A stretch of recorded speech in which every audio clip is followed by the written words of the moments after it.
My family demanded I marry my dad's best friend's son. When I eloped with my boyfriend instead, they got furious. Now they're blowing up my phone, but guess what? I just sent them a wedding photo. I'm Zara, and I've been dating Logan for almost 2 years now. We met at our friend Andre's monthly game night, those casual hangouts where everyone brings snacks from the dollar store and spends hours playing board games. My parents are traditional. Not the wealthy kind of traditional with summer homes and country club memberships, but the kind where dad works overtime at his company and mom stretches every dollar at the grocery store. They've always had this family comes first mentality, which usually means whatever dad says goes. Logan and I have been keeping our relationship low-key around my family, not exactly hiding it but not making a big deal either.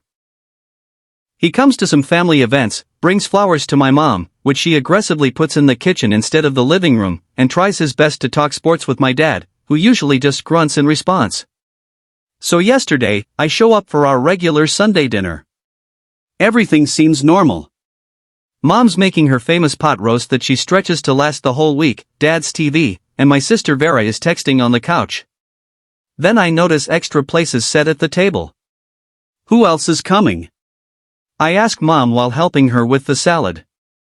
Oh, Warren and Dexter are joining us, she says. Warren is Dad's best friend since high school. They work together. I barely know his son Dexter except that he's 27 and works with them too. The dinner starts normally enough. Warren arrives with Dexter, who's wearing a button-up shirt that still has the creases from the store.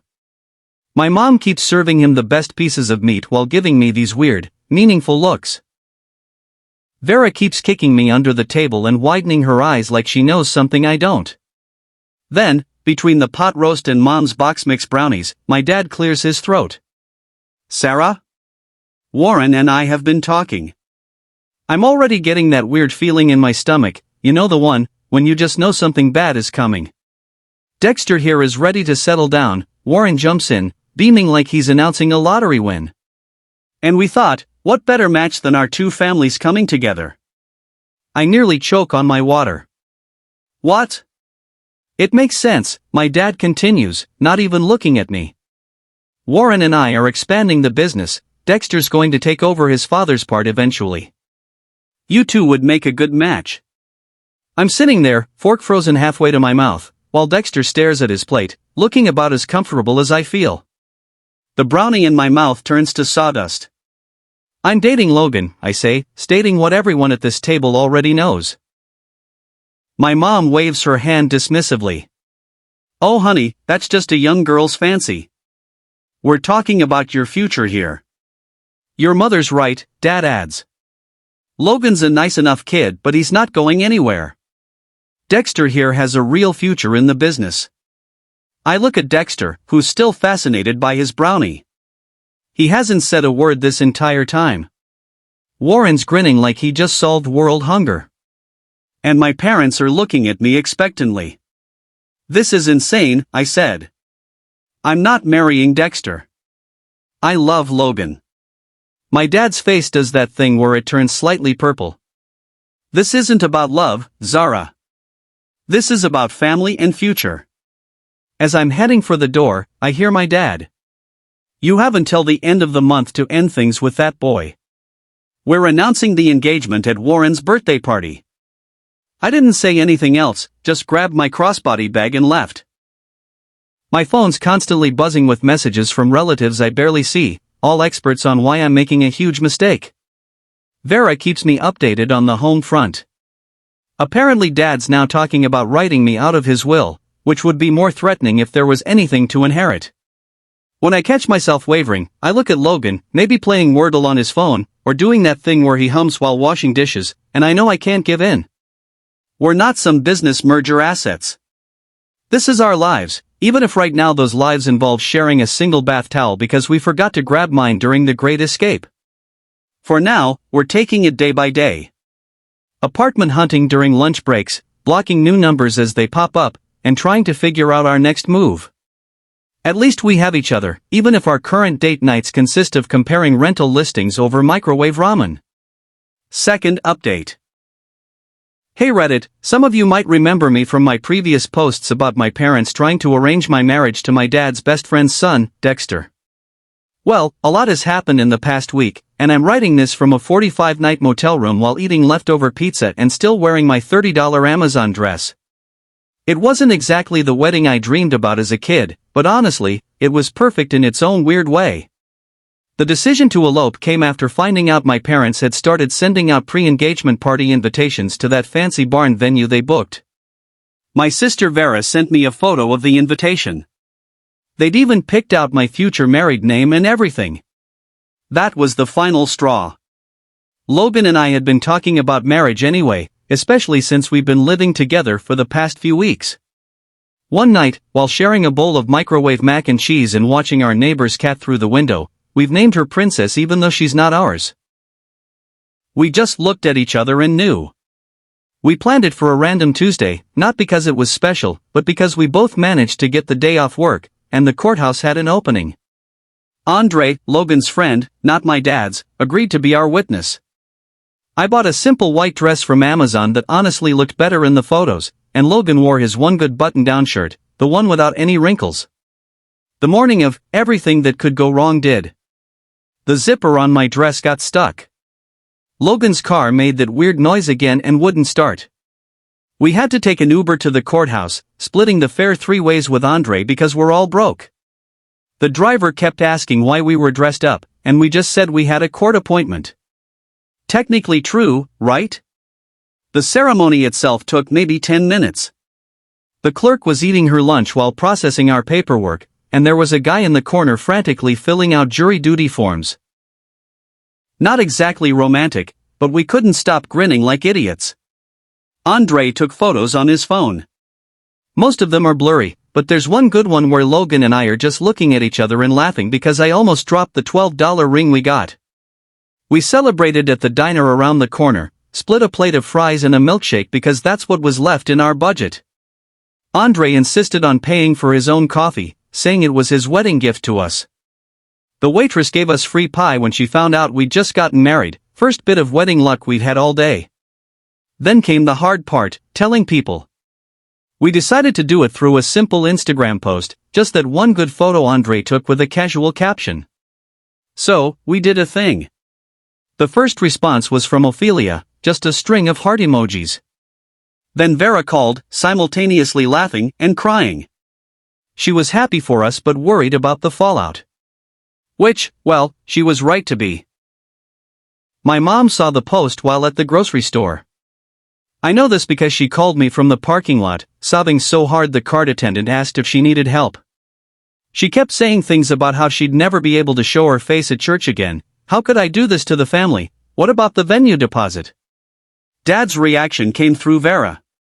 Apparently, he threw his phone across the room when he saw the post.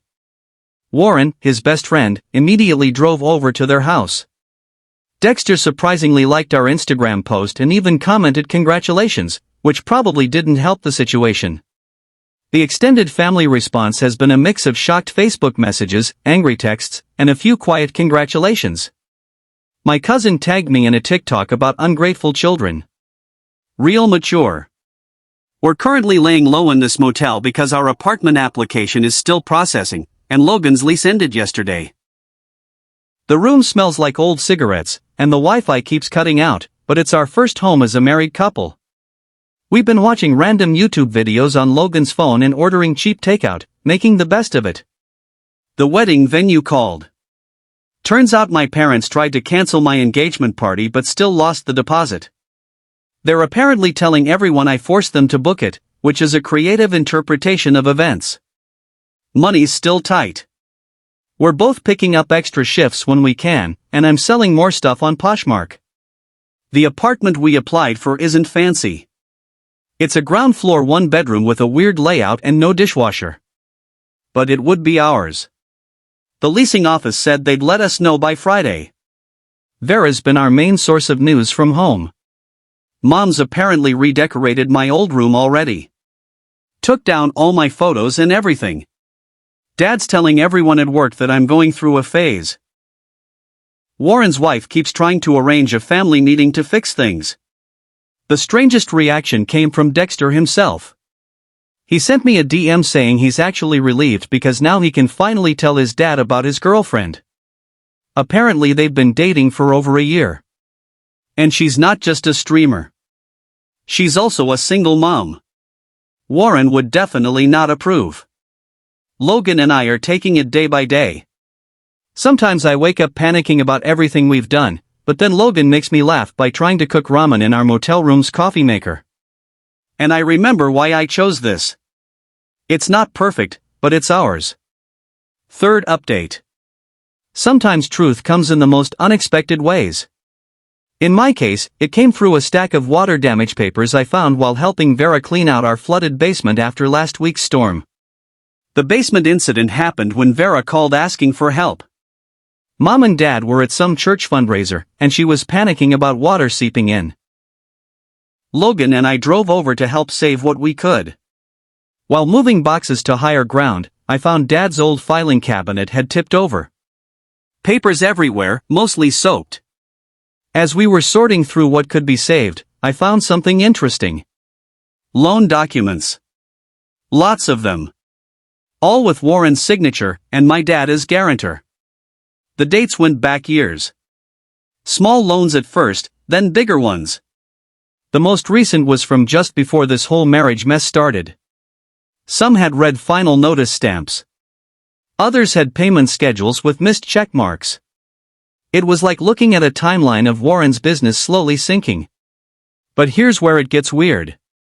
Mixed in with the loan papers were emails printed out between Dad and some big development company.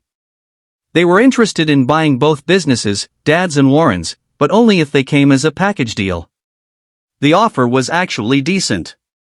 Enough to clear all the debts, and then some. The catch? They wanted proof of stable succession planning. Basically, they weren't buying unless they knew the businesses would stay together long term. That's where Dexter and I came in. The perfect solution to show the businesses would be family run for years to come. While we were still processing this, Vera found more papers. Turns out Warren had been hiding how bad things were from everyone, including his wife. He'd mortgaged their house twice without telling her. My dad had co-signed everything, probably thinking Warren would turn things around eventually. The real kicker? A draft of a contract dated just before the whole marriage proposal thing. Warren had already started selling off equipment to cover payments. Dad was about to lose everything he'd built up over 20 years because he'd trusted his best friend. I took photos of everything before the water could destroy them completely. Sent them to Dexter, too. He deserved to know. His response was just, well, that explains the rush. Apparently, his dad had been pushing him to settle down for months, even tried to break him up with his girlfriend. The next day, Ophelia came over to our apartment, bringing housewarming ramen because that's our thing now. She had more tea. Warren's wife found out about the second mortgage and has moved in with her sister. Dexter finally told everyone about his girlfriend and her kid, and moved in with them. Warren's staying with his brother, supposedly to give her space, but probably because she changed the locks. Dad still won't talk to me directly, but he's been asking Vera weird questions about my new place, if I'm eating enough, that kind of thing. Mom switched from angry Facebook posts to sharing missing my daughter memes, which is progress, I guess. Yesterday, I got a text from Warren, just, I'm sorry, I haven't responded yet. Not sure I will. Logan's been amazing through all this. He doesn't say much about it, just holds me when I need it and makes terrible jokes when I get too serious. Last night, he tried to lighten the mood by suggesting we could start our own business. But like, something simple, maybe selling those little hats for cats online? We're doing okay. The apartment's slowly coming together. Found a real bed frame on Facebook Marketplace yesterday. Our upstairs neighbor's kid practices trumpet at 7 a.m. every day, but we're getting used to it. I'm picking up extra shifts at work, and Logan started doing food delivery on weekends. It's not glamorous, but the bills are getting paid. Vera says Dad's been in his garage a lot lately, probably trying to figure out what to do next. The development company pulled their offer when the merger fell through. She overheard Mom telling her friend on the phone that they might have to sell the house, the one they've lived in since before I was born. Part of me feels guilty, even though I know none of this is really my fault. Another part is angry that they tried to use my life to fix their business problems. Mostly, I'm just tired of the whole thing. Last update. I wasn't planning on posting again, but I just had the most surreal Thanksgiving experience, and I thought you all might want to know how things turned out after the whole arranged marriage drama. First off, Logan and I are still in our tiny apartment. We finally got a real bed frame. Goodbye, air mattress. And the neighbor's kid has moved on from trumpet to drums. Progress? The upside is we found out our other neighbor works at a furniture outlet, so we got a slightly damaged couch for practically nothing. It has a weird stain that kind of looks like Danny DeVito if you squint, but it's comfortable. The biggest change happened about 2 months ago. Mom started sending these weird thinking of you texts, usually late at night when she was watching those crying videos on Facebook. Then she asked if we could meet for coffee. I agreed, mostly because I was tired of dodging her at the grocery store. We met at that diner where Logan and I had our wedding reception. She cried into her coffee, I awkwardly stirred my tea, and somehow we ended up having an actual conversation. Turns out Dad's business survived. Barely. They had to downsize, sell some equipment, and move to a smaller office, but they're managing. Warren's company wasn't so lucky. Speaking of Warren, he and his wife are officially separated. She got the house in the end. Remember those secret mortgages? He's still living with his brother, who apparently has started charging him rent. Dexter's doing surprisingly well.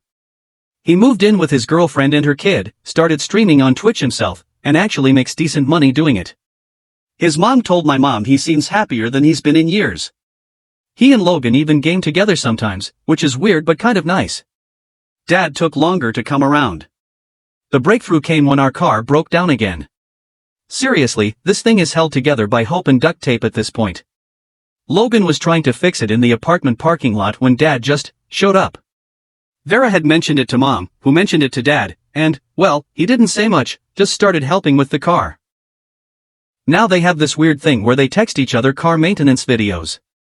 Dad still barely talks to me directly, but he'll send Logan links to auto parts on sale. Baby steps, I guess. Thanksgiving was the real test. Mom had been hinting for weeks that we should come.